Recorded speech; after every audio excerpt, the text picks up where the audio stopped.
Force U.S. Navy vet here. We're going to go through some of the stuff that's in my bag.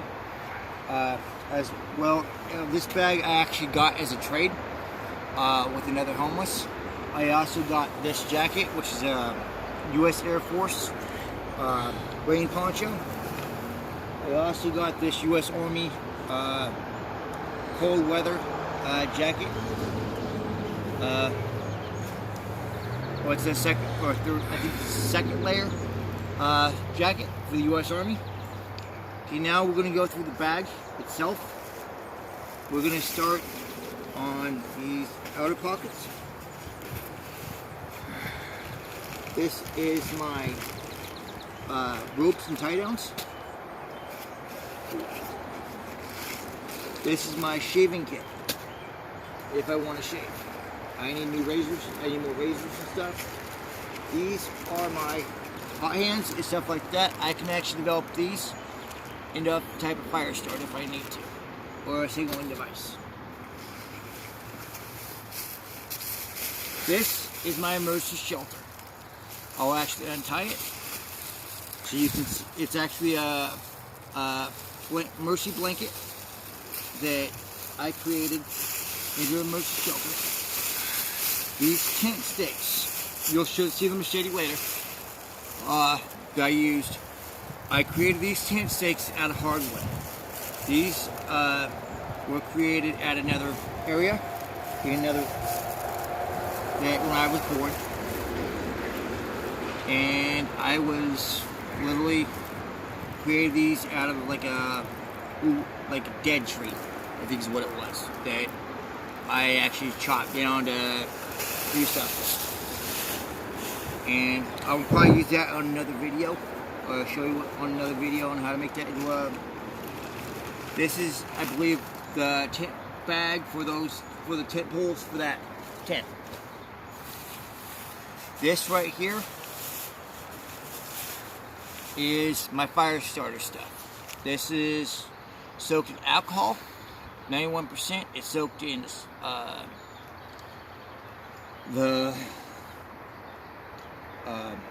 it's soaked in several different flammable materials. That's also in that water bag that I'll show you later. It's soaked in sunscreen, and it's soaked in a dollar store liquid that's also flammable. You'll see that. That's in this bag. This is my air horn that I can use as part of a tripwire. Really loud. These are my zip ties that I can use multiple different ways. This is one of my dry bags. I actually got this also as part of the trade for a combat knife. But the guy that I traded doesn't know that if he gets caught with it, it's a military death sentence. So basically, without him knowing it, I basically gave him a military death sentence. Because it was my combat dive knife that I could actually use to kill somebody. And it's really gruesome if you actually use it that way. And if you use it right. I'm not going to say what it does if you use it right, but because it's really gruesome.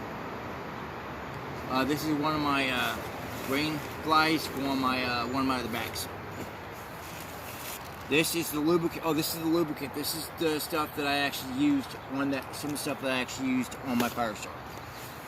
And here's the sunscreen I also used on the fire starter to create the flammable fire starter. These are some of my extra ties for my bags. This is my wrist rocket. They're really faithful, and they're really hard to break. This is my hatchet that I have in my bag. These, I believe I have 3 of these. These I can develop. I actually use the pill bottles once I empty them, and I have several laying around that I can actually use to develop catches. Catch is a hiding spot. I can develop these into a emergency fishing kit, things like that. I can put matches, miscellaneous supplies in these. You'll see me with plenty of these smaller cords. If I tie them together, if I tie a knot right here, I can actually use this as an extension device like on a tarp, so I don't have to. And then that's the main pocket, or one of my main pockets. This is actually the machete I used to create those tent stakes. That was the only tool I actually used on those tent stakes. And these are bear bag stakes that screw into the ground. They're really easy to break. They're only plastic. They're lightweight. But let's go through this main pocket, or this. This is my corks. I can actually use this for cheap camouflage. If you're allergic to latex, burn the tip of this, and it'll actually cover your face. And that's what I actually use, because I'm actually allergic to latex. This is one of the tent stakes that I bought at Walmart. I forget which Walmart I bought this at. I believe it was the Walmart up the street on Broadway. And then let's go through this pocket. I forgot to go through this or take everything out. This is some of my tools. There's a box cutter. There's electrical tape. There's 2 screwdrivers. There's an Allen wrench thing in there. Then there's my cheap pair of binoculars that I bought for like $8 at a Walmart. And then there's this pump. This has my fire starter, my batteries for my flashlight, things like that. And then in this pocket, I don't think there's... Oh, I took everything out. That is what consists in my backpack right now. I'm going to kind of go through this, kind of reorganize. And then, if you have any extra gear, military or otherwise, MREs, etc., we'll take them off your hands. Military grade sleeping bags, if you can get them, great. If you can get extra gear that you don't feel you can use, okay, I'm going to give you a little survival tip. A flare gun that you can get at a Walmart, you can use for 3 things. You can use it for signaling. You can use it for fire starter. Warning, 17,000 degree fire plus. Okay? Otherwise, you can also use it for a close proximity weapon. And the person will die, guarantee it. They will burn from the inside out. It's really gruesome. I've done it. I've actually had to do it on somebody overseas. It's not pleasant to some. That was one of my last weapons that I actually had. And you only get 3 rounds for it, basically. So they're really gruesome. I don't like doing it. I didn't like doing it then, but it was a live or die situation. So that's basically, in a nutshell, what you can use a flare gun for. The survival fire one of it, do not use it unless you really want to remain really super fucking warm on a super fucking cold night. Like a cold night, like 30 degree below 0 night. And it will melt snow really fucking quick. So that's little survival tips in this video. I'm not going to go into a lot of detail. Oh, show me the wheelchair.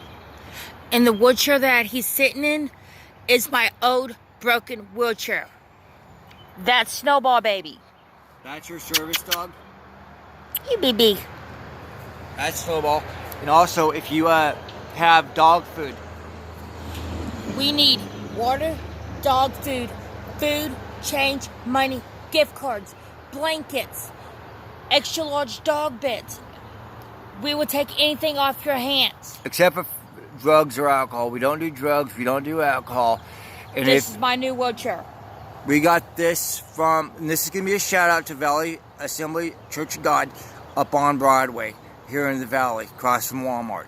We actually got this today because this wheelchair we got on the 31st as a donation, and it actually lasted 3 days before the wheels started bending really bad in the front. And this was the only wheelchair my wife had, so we're actually going to use this wheelchair other ways. And yes, I am pregnant.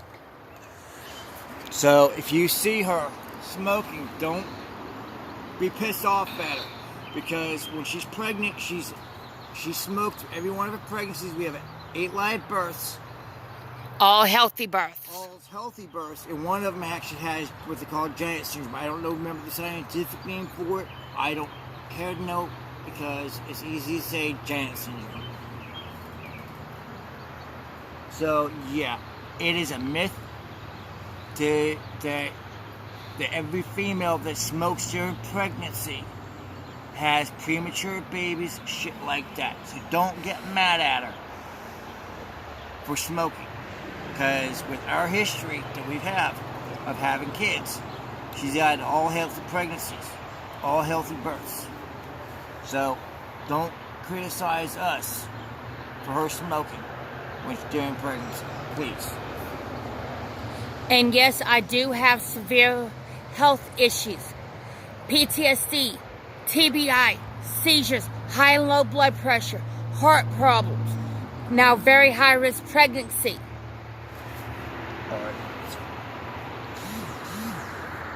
Alright. So just that's in a nutshell. I do have my seizure disorder now due to my TBI. My wife and I were actually in the same accident overseas. In 2011, August. I'm not going to go into details because of the fact it was in my wife through a PTSD attack. Yes, we were married at the time, and yes, we did find out she was pregnant overseas during that, after that accident. So that was our oldest out of our 3 youngest. I'm not going to go into details again about the accident. So I was actually driving it. That's all. I was actually driving the Humvee, even though I was the lead. I was the guy in charge, the officer in charge of that mission. But we had 3 Delta Force guys all goofing off. That's all I'm going to say about it from here on out. Is we had guys that were goofing off and did not do what they were told. So. And yes, we are homeless veterans. Yes, we do work with Delta. We did work with Delta. I hated working with Delta. They tried to pin me with everything they fucking could. Excuse my language. I am gonna cuss occasionally because I was a sailor first. I'm a sailor first and foremost. That's the first thing you gotta remember when talking to me, is I am gonna cuss because I was a sailor. My wife was a sailor. So, that's basically. And don't hesitate to help when you see us out there.